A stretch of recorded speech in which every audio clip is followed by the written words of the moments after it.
황사행과 관련된 사람들이 전부 다 처벌을 또 받습니다. 정약용은 장기에 유배되어 있는데 어떻게 관계가 되냐면 그냥 약편이죠. 황사행이 약편은 사위입니다. 그러니까 이 정약편은 사이다 자기 어떻게 됩니까? 황사행과 정약용은 조카 사이 관계예요. 그걸로 또 재수없이 걸려가지고 이제 경상도 장기가 어디 있는지는 저도 잘 모르겠습니다만 별로 안 먼 모양이죠. 여기 이렇게 나온 게 여기서 더 험한 데로 보낸다고 강진으로 보냅니다. 강진으로 보냈는데 거기서 사이제라고 이제 주막집에서 기거를 했어요. 주막집 주모가 그 방한칸을 내줘서 거기서 이제 산다고 8년을 삽니다. 사는데 그러다가 강진에 이제 또 거기서 초당으로 이글을 해요. 초당은 뭐냐면 자기 외가가 아까 해남 윤씨라고 그랬죠? 해남 윤씨 선산이 이제 강진에 있는데 해남 윤씨들이 해남과 강진에 많이 삽니다. 그래서 강진에 있는데 그 선산의 중턱에다가 아주 아담한 집을 하나 지어줘. 다산초당이라고. 다산초당이라는 이름은 본인이 스스로 지은 이름입니다. 이렇게 지어서 그 이거를 합니다. 여기에서 이제 한 10년 동안, 11년 동안 기거를 하는데 그 기간 중에 우리가 아는 뭐 목민심서, 경세입표, 흥문신서, 수많은 저작을 여기서 다 남기게 됩니다. 뿐만이 아니고 거기에 이제 해남 강진에 호남 일대 젊은 아주 유능한 학동들을 모아서 또 글을 가르치고 이렇게 생활하게 됩니다. 그러다가 이제 순조 18년에 1818년에 귀향이 풀려서 고향인 남양주로 돌아오는데 이 기간 중에 이제 18년 동안 와서 얼마나 조정에서 자기를 불러주기를 기다렸겠어요. 근데 끝까지 누가 방해한다? 결국 못 와요. 또 말하자면 이 귀향이 끝나고 나서도 결국은 복귀를 못하고 남양주 집에서 18년 동안 그냥 책이나 읽고 그렇게 사시다가 1836년에 돌아가시더라고요. 그때 이것도 정말 가슴이 찌한 일인데 죽는 날이 회원일이었답니다. 그러니까 자기 지금 말로 보면 사모님, 그때는 그냥 부인이라고 아까 남양홍 씨였죠? 남양홍 씨 부인하고 60주년 회원일이었는데 아침에 회원제를 하고 같이 서로 그걸 뭐 지금 같으면 결혼 기념일 파티를 하고 오후에 돌아가셨어요. 아침에 돌아가셨어요. 그러니까 뭐 행운이라고 봐야 되는지 불행하다고 봐야 되는지 잘 모르겠더라고요. 하여튼 이런 일화가 또 있습니다. 이제 다산 알아봤고요. 해장선사 두 번째 나오는 주인공을 좀 더 알아보겠습니다. 조선 후기에 아주 똑똑한 스님이 학생 어느 나암입니다. 내 경전에 받고 특히 경서 연구에 아주 탁월했다고 하는데 아까 10살이 다산이 많다 그랬죠? 10살 위인 다산하고 사제간이 됩니다. 좀 나오겠지만. 그래서 특히 이 해장선사가 관심을 많이 가지고 있었던 경학이 주역이었어요. 주역. 그래서 이제 다산을 만나서 주역에 대해서 물어보고 그럼 다산이 또 알려주고 그걸 보고 받아 쓰고 이렇게 하면서 다산의 그 엄청난 학문과 인품에 감화가 돼서 큰절을 올리면서 제자가 되기를 자청을 하는 겁니다. 이분은 이 1800년에 정암 직원, 정암 직원이 뭐다냐고 쭉 찾아보니까 지금 같으면 전남 해남에 있는 대흥사 주지스님인가요? 계승됐더라고요. 1801년에 이제 강사가 됐는데 지금 같으면 강사가 별거 아니잖아요. 나도 강사잖아요 지금 오늘. 근데 이 당시에는 강사란 말을 함부로 안 썼어요. 강사 또는 강객이 같은 말인데 강사는 엄청난 학식이 있는, 그래서 많은 분들을 모아놓고 구름처럼 운집한 학생들을 향해서 공부를 가르치거나 법을 펴는 그런 분을 강사하겠습니다. 이때 이 강사를 그냥 지금 오늘의 이교 같은 강사를 보시면 안 됩니다. 대단한 분을 강사라고 해요. 이제 이 해장선사는 어디에 있었냐면 만덕산 백년사라는 곳에 거기서 이제 계셨어요. 만덕산 백년사가 아까 다산에 초당 지었다고 그랬죠? 다산에 초당하고 100m 한때 100m 정도 떨어졌습니다.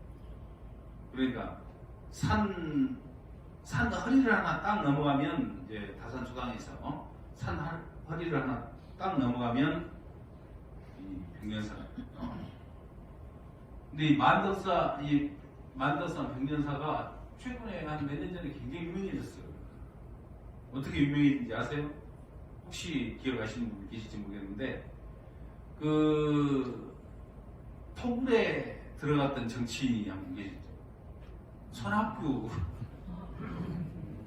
전 대표가 토굴에 들어가 있었다고 그랬잖아요. 그 토굴이 바로 만덕사 백년사의 토굴에 계셨습니다. 어쨌든 그 백년사 나하고 문화유산 답사기라고 유홍준이 쓴 그 책 1편에 이제 이런 얘기들이 쭉 나오는데 거기에 보면 백년사는 두 가지로 유명합니다. 한 가지는 오늘의 주제 중에 하나인 차로 유명하고 차가 아니고 차. 곡차는 또 다른 곡차하고 차하고 좀 다르잖아요. 결이 곡차도 유명해요. 유명한데 차로 유명합니다. 동백으로 유명합니다. 동백. 나의 문화유산 납사기 혹시 집에 한 번씩 갖고 계시면 1편 한번 보세요. 보시면 만덕사 편에 이게 쭉 나오는데 유홍준 씨가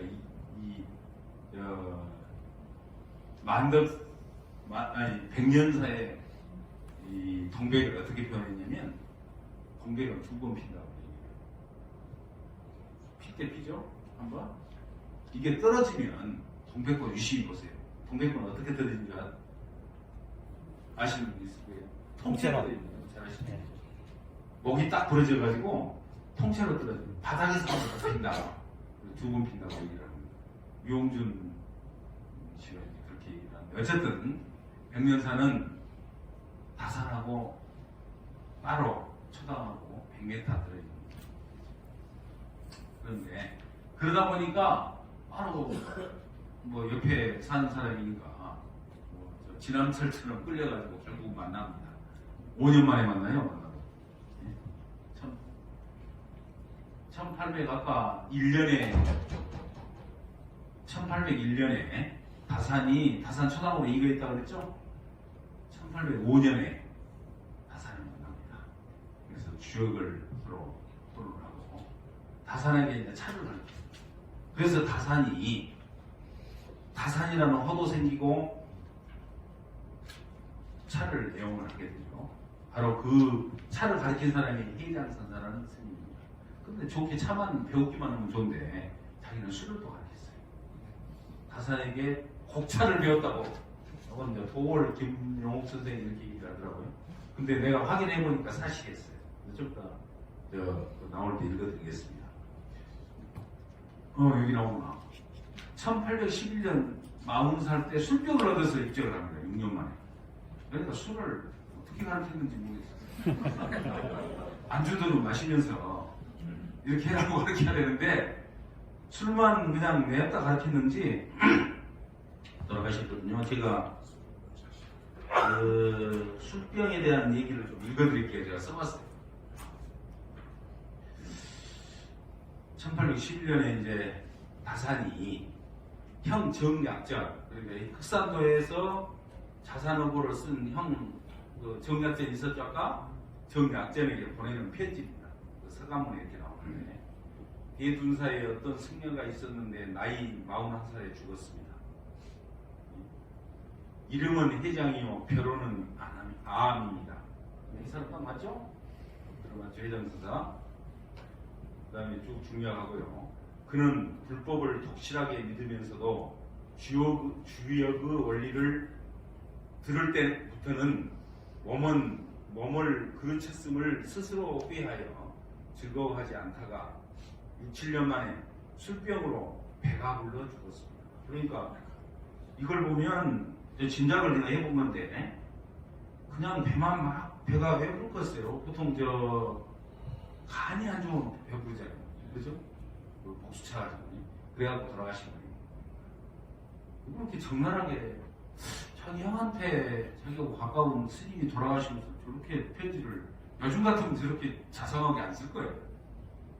내가 가깝게 지냈던 스님이 한 분 계셨는데 괜히 술 가르쳐줬더니 술을 얼마나 좋아하셔갖고 술병으로 죽어버렸어요 형님 이렇게 말할 것 같은데 아까 그렇게 점잖게 배가 불러서 죽었습니다. 술병으로 얻어갖고 입증한 것이 틀림없는 사실이에요. 제가 그래서 돌아가신 병명까지 쓰기가 쉽지 않은 일이에요. 자신있게 쓴 이유는 이거 아시겠죠? 전 잘했죠?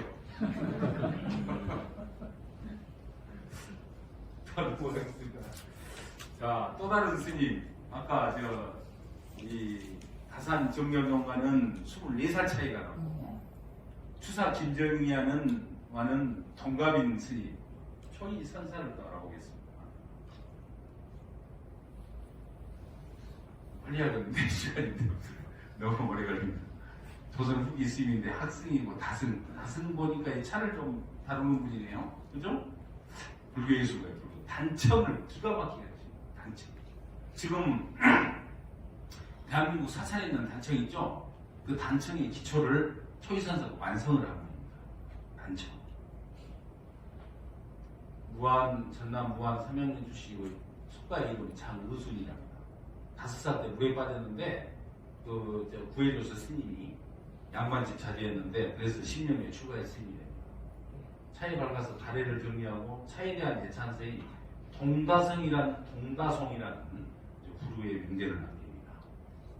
신전도 집필하고요. 이게 이제 쭉 나왔는데 15살 때 명성높은 단청 화승이었던 벽봉 스님을 은사로 해서 나중에 무능사로 추가하는 무능사도 보면 그 자생처가 굉장히 많습니다. 제가 사진 봐봤던 책인데 여기서 이 벽봉 스님한테 차를 배우고 또 그림 아까 단청을 배웠다고 그랬죠? 단청 기초를 배우게 됩니다. 근데 이분이 19살 때가 1804년 19살 때인데 특도를 해요. 특도를. 이렇게 빨리 아주 도를 쳤습니다. 도를. 대오 특도를 해서 우도성만입니다.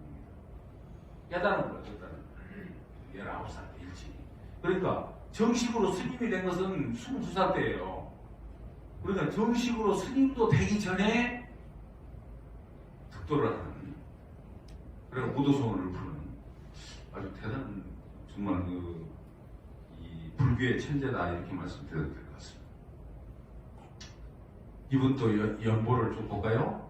24살 때 근데 24살 때 자 24살이 뭐 되겠어요? 정식 스님이 되고 나섭니다. 그러죠? 그때 대흥사에서 24살 차이가 난다 그랬죠? 다산하고. 그러니까 이 초이선사는 24살, 다산은 48살 때 정량님을 만나가지고 시와 차에 대한 토론을 하게 됩니다. 깜짝 놀래요. 누가 놀래냐? 누가 놀리겠습니까? 젊은 사람이 놀란 게 아니라 젊은 사람을 보고 놀라는 거죠. 그렇죠? 다산이 놀립니다. 이렇게 스님이 말이야 무슨 시를 이렇게 잘 알아? 차는 이미 본인도 좀 알잖아요. 근데 시에 대해서 너무너무 정말 탁월한 시인이어서 깜짝 놀랍니다. 그러다가 이제 이분이 28살 때 사적기를 간행하고 9살 때 일잠이라고 좀 위에다 이런 건물을 짓고 이제 기거를 하시고 46살 때 동다송이라고 차에 대한 애찬 시입니다. 시집 읽어보면 참 기가 막힌 저술이다 하면서 깨달을 수가 있죠. 그런데 이제 초이는 자기 동갑내기인 추사하고 지내요. 추사하고 만나게 된 계기는 아까 다산이 자기하고 24살 차이가 나는데 둘이 맨날 만나긴 좀 그렇잖아요. 자기 아들을 소개해. 그래서 초이가 서울 올라가서 자기 아들 정학연하고 어울려요. 그러면서 다산을 만난 것으로 추정을 합니다. 다산을 어떻게 만났다고 기록은 없는데 굉장히 이제 다산이라는 추사 김정희를 어떻게 처음 만났다는 것은 없어요. 만났다는 기록만 나오지. 처음 만난 것은 그래서 만난 것으로 보입니다.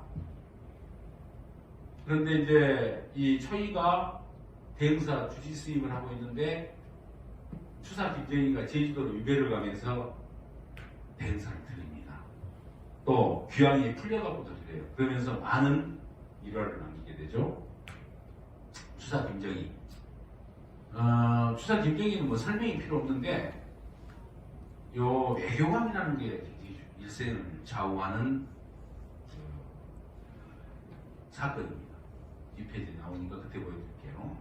외가는 남양홍씨, 처가는 한산지씨, 본인은 경주김씨. 이 딱 성씨로 봐도 좀 빵빵하게 보이죠? 경주김씨 왠지 양반 같잖아요.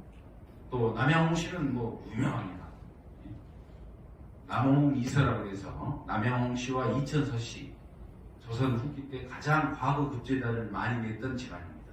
남홍이서 이렇게 불렀습니다. 그 남양홍씨가 추사 김정희의 외가예요, 외가. 근데 그때는 조선시대 때는 외가의 영향을 굉장히 많이 받습니다.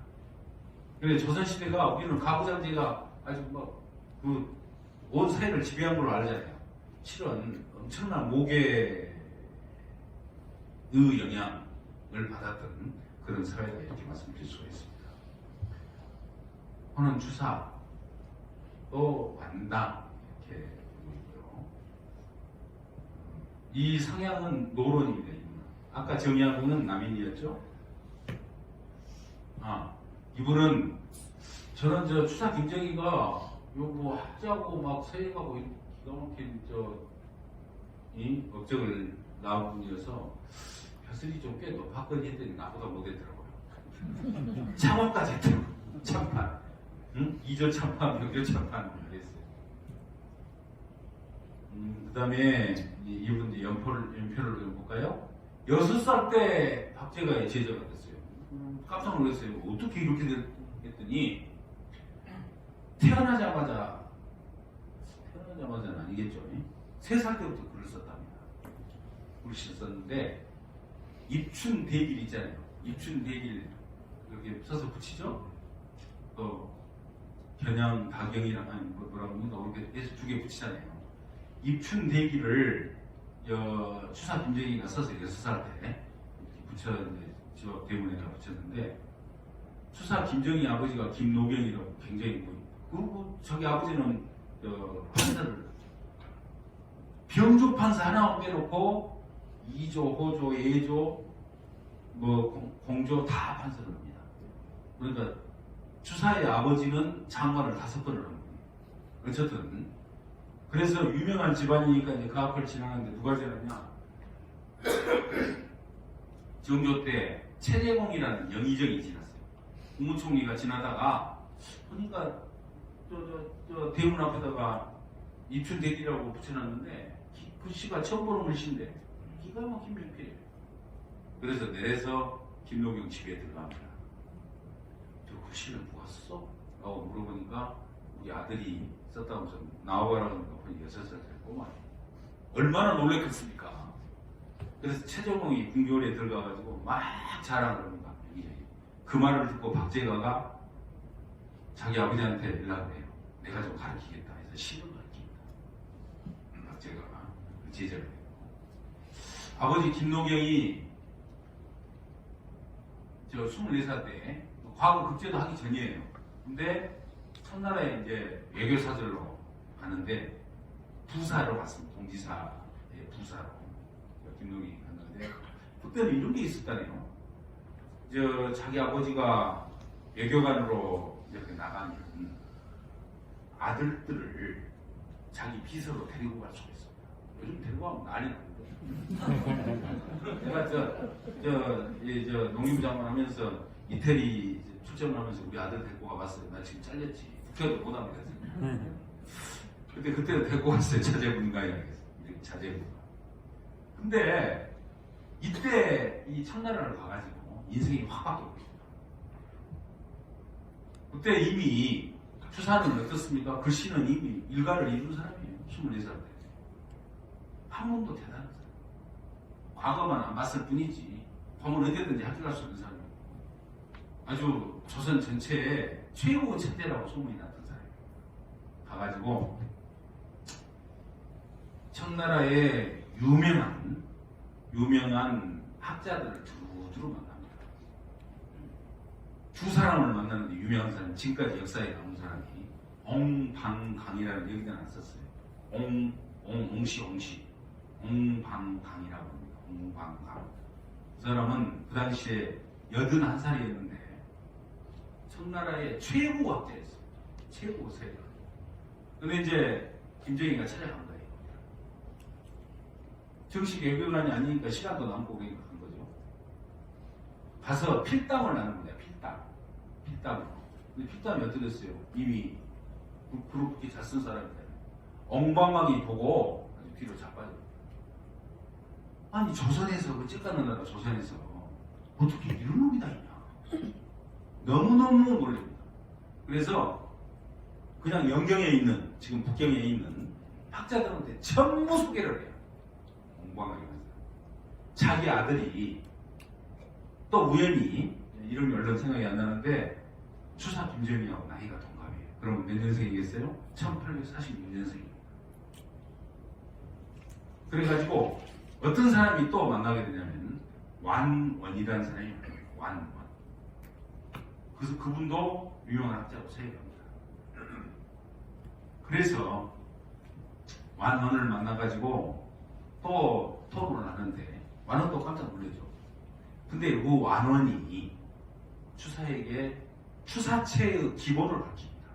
여러분 한 6개월 있었는데 그 기간 중에. 그래서 그 완원에서 이름을 따서 호를 따가지고 추사여호가 뭡니까?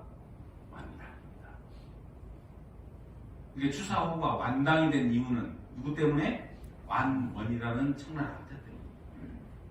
그 완원을 소개한 사람은 옹방강이라는 분입니다. 어쨌든 이렇게 24살 때 자제분과로 청나라를 방문해서 우리 조선의 예수사가 바뀐 거죠. 따지고 보자면. 그 다음에 30살 때 아까 최희선사 만났다고 그랬죠? 서울에서 이제 시집고 놀다가 만난 거예요. 요즘은 뭐 청년들이 만나서 놀면 뭐 노래방을 가든지 술집을 가든지 하지만 그 당시에는 이렇게 거창하게 시를 가지고 놀았던 거예요. 그러니까 우리들보다 훨씬 이 시대 사람들이 품격이 높았어요. 따지고 보자면.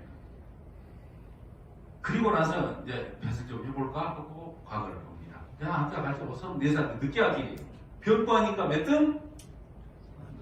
3등. 역시 교육이 이렇게 중요해요. 아시잖아요. 이제. 3등을 했어요. 3등. 별로 보니까 맨 놀기만 하고 공부도 별로 안 했죠. 그래도 이렇게 보면 3등으로 합격을 하는 제가 했습니다. 하고 나서 참판까지 운동 하십니다. 계속 이어가겠습니다. 그런데 1840년에 유배를 재수없이 귀향을 알겠다네요. 괜찮아요. 들으세요. 저건 생각이 없잖아요. 지 생각을 안 들어. 아니 작동되는 대로 말하기 때문에 그런 얘기 나오고 대흥사에서 초이선사를 이제 또 만납니다. 두 번째 만난 거죠. 귀향에서 풀리면서 또 만나요. 또 대흥사를 들려요. 근데 이 양반이 한 번 갔다 온 줄 알았더니 자수없이 또 갔더라고요. 그러니까 부청이 물장수 있는데 여기 한경국까지 또 유배를 또 제주도에서 있을 때 아시죠? 이거 모르는 분은 안 계시겠지만 세안도 제주 추사관에 있는 세안도인데 이상적이라는 제주도에 자기가 있을 때 자기 유배처에 들락거렸던 제자는 아니고 후배한테 왜 보냈냐? 유배를 살고 있으면 외롭겠죠.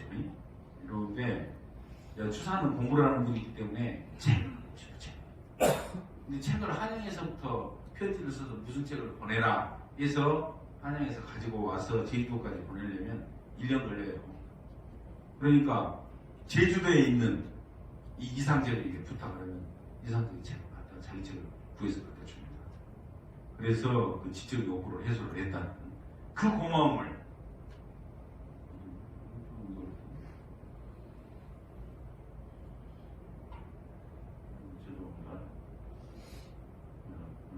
그 고마움을 지금 표시한 게 이게 국보. 그리고 이 세안도에 얽힌 얘기들은 한번 인터넷 검색해 보세요. 재밌습니다. 이제 추사에 좀 인연을 맺었던 조선국의 세가들이 있는데 이분들은 동국진체. 추사체는 중국 무리죠. 배에 있는 아까 옹방강이나 만원한테 배운 거기서 이제 더 실력이 늘어나기 때문에 그렇죠? 근데 전혀 그게 물들지 않는 우리 조선의 글씨를 동국이 우리 조선을 이제 해동했던 동국이라고 그러죠? 진짜 체다 해서 이제 동국 진짜 대가 원교 이광사라는 분들이 있어요. 잘 썼죠. 나는 추사체보다 이게 더 잘 쓴 것 같더라고요. 이건 진짜 우리 체입니다. 우리 체. 이게 어디에 있는 거냐면 해남 대흥사의 대웅보전. 그리고 해남 대흥사 대웅보전 입구에 있는 침계루라는 형판. 이런 것이 어떻게 이렇게 쓸 수 있는지 볼수록 기가 막힙니다. 또 창암 이사만이라는 분이 있어요. 이분은 아까 이 원교 이광사의 피체를 도각으로 뜯으더라고요. 중인이었다고 그러는데 이분이 제주도 유배를 받을 때 아까 그 대흥사 들리기 전에 이사만을 만나고 가요. 뒤에 또 구체적인 나옵니다. 시간이 없으니까 넘어가겠습니다. 글씨를 이렇게 썼는데 유수체라고 말해요. 유수체. 물이 흐르는 듯이 아주 날려 쓰는 것 같지만 왠지 모르게 굉장한 달필같이 보이는 저는 세를 잘 모릅니다만은 보고만 있어도 기분이 좋은 그런 부처들이 되겠습니다. 자, 이제 이분들이 일화 다산과 해장선사 아까 대충 설명했죠? 이분이 어떻게 돌아가셨다? 술병. 배는 어떻게 됐다? 불렀다. 다 아시죠?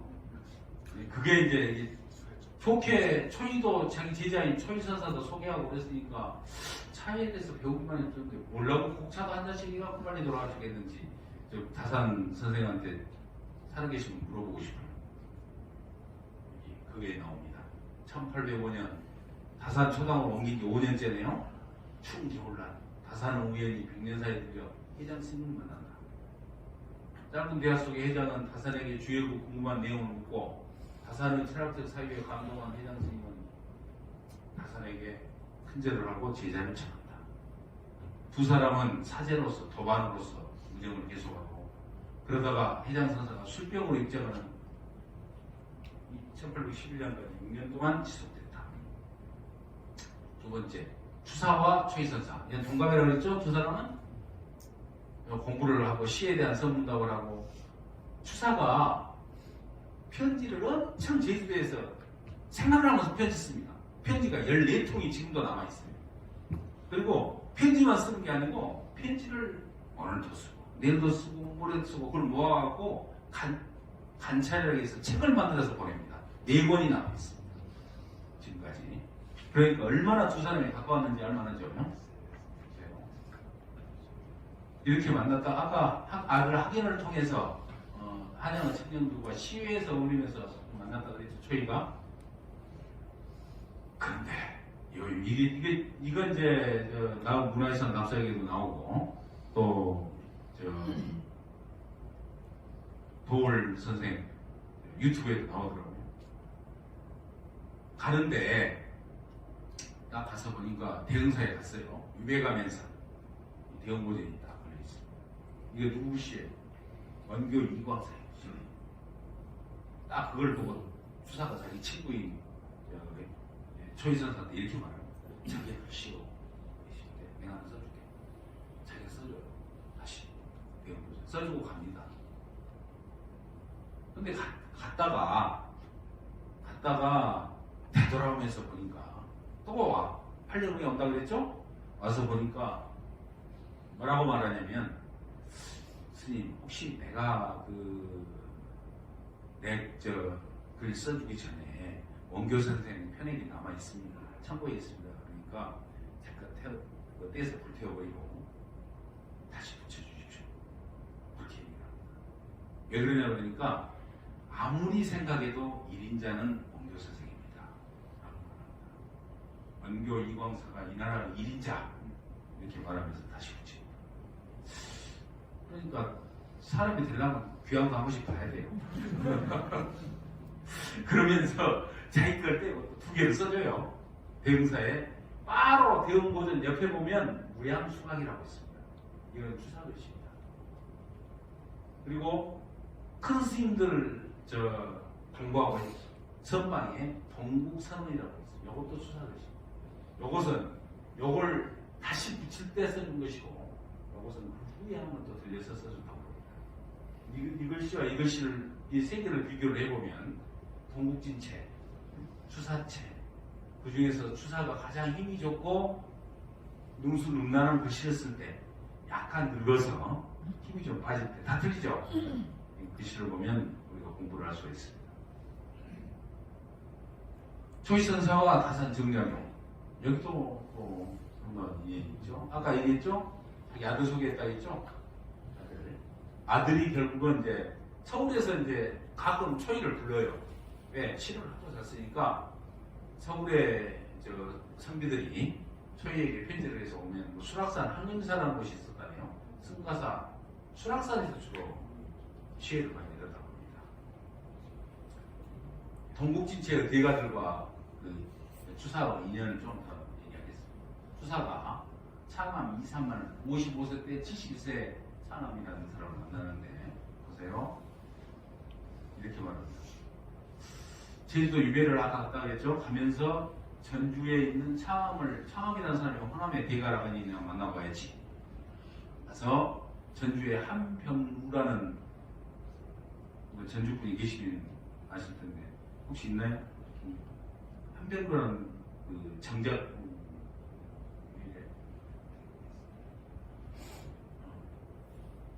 한병루라는 정자가 있답니다.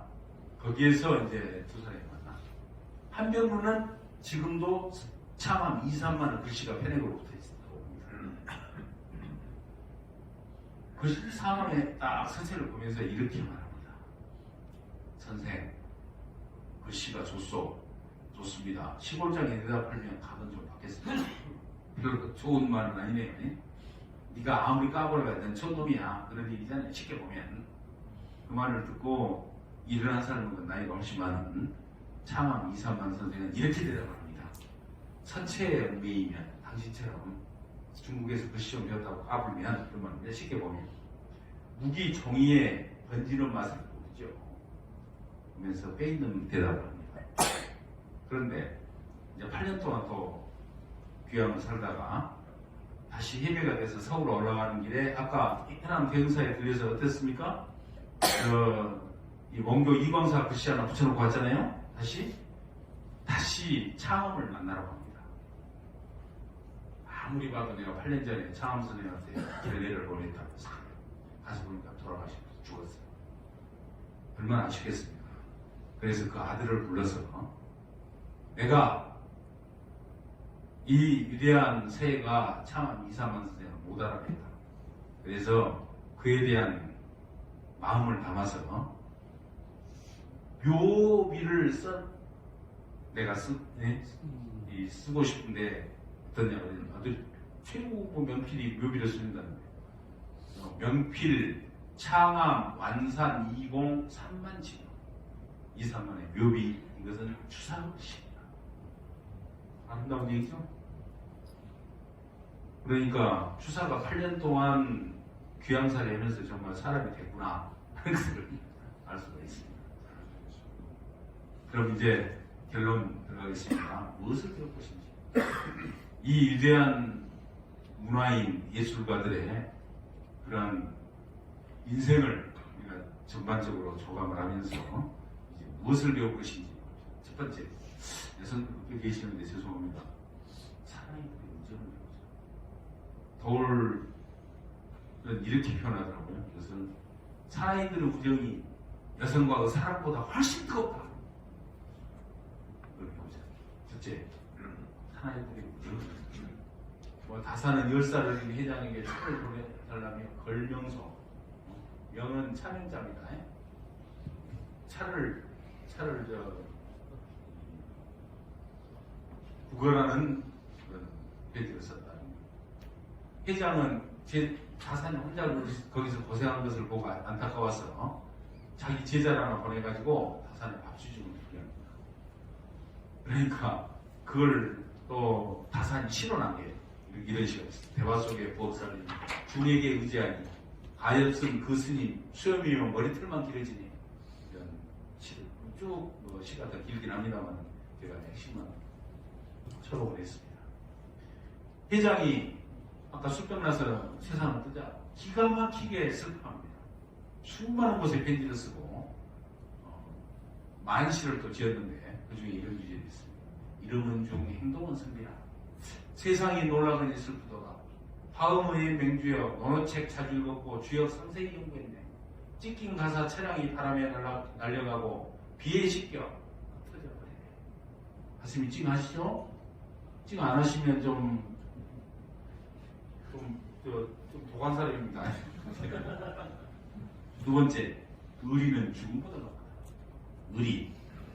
의리는 무슨 탤런트만 지키는 게 아니라 다 지켜야 돼요. 추사는 유백길에도 해백길에도 지친 심신에 구하고 절친을 만나러 행사가 있어요. 다사는 회장은 죽음의 글을 보니저 제자인 초인을 만나 따뜻한 천국을 합니다. 또 추사는 창업에 대한 의리로 창호 묘기를 직접 썼다. 이런 아름다운 일화들. 세 번째, 고난은 인간으로만 생각하다. 이거 뭐 설명 안 해도 다 알겠죠? 추사 하나만 놓고 보면 다 우리가 짐작을 할 수가 있습니다. 8년 귀환사를 마치고 사람이 돼서 돌아와서 원교 이공사의 대행사 경보제를 다시 걸기하고 다산이 최고학자 저수도가 되는 이유는 바로 18년은 억울했던 귀환사리가 힘이 있거든요. 여러분 끝이 없습니다. 공부하세요. 오늘 이제 배웠으면 여러분도 공부 좀 하시기 바랍니다. 저도 계속 하랍니다. 추사는 죽기 사흘 전에도 글씨를 쓰고 그 글씨를 가지고 본인이 혼자 평가를 했습니다. 이건 어디에 있냐면 강남 보문사에 있는 판전 3일 전에 썼습니다. 죽기 3일 전. 근데 3일 전에 읽다가 쭉 뭐 쓰나요? 이렇게 썼어요. 71 과변중자 71세에 죽었거든요. 돌아가시기 3일 전에 쓴 겁니다. 과는 과천입니다. 과천에서 돌아가셨다고 그랬죠? 마지막에 과천에 살았습니다. 병중자. 과천에 사는 주사가 병중에 작성을 했다. 그래서 여기다 71 과병중자. 글씨를 보면 평생 글씨 중에서 가장 잘 쓴 글씨라네요. 좀 엉성한 것 같은데. 세가들은 그렇게 얘기를 합니다. 한번 보세요. 정말 추사의 유작입니다. 말하대로. 회장선언은 죽기 전까지 주역을 배우기 위해서 다산을 찾고 초인은 묻고 또 묻고 찾고 또 찾아 부르면서 공다성을 시간이 없어서 이 과정은 설명을 드릴 수가 없습니다만 어쨌든 이렇게 배우면은 끝이 없습니다. 제가 봤던 참고했던 자료들 중에 핵심만 해봤습니다. 이 안에 다 나와 있는 내용입니다. 제가 드렸던 말씀은 끝입니다. 감사합니다. 한마디 주신 분이 손을 들어주십시오. 네, 마이크 드리겠습니다.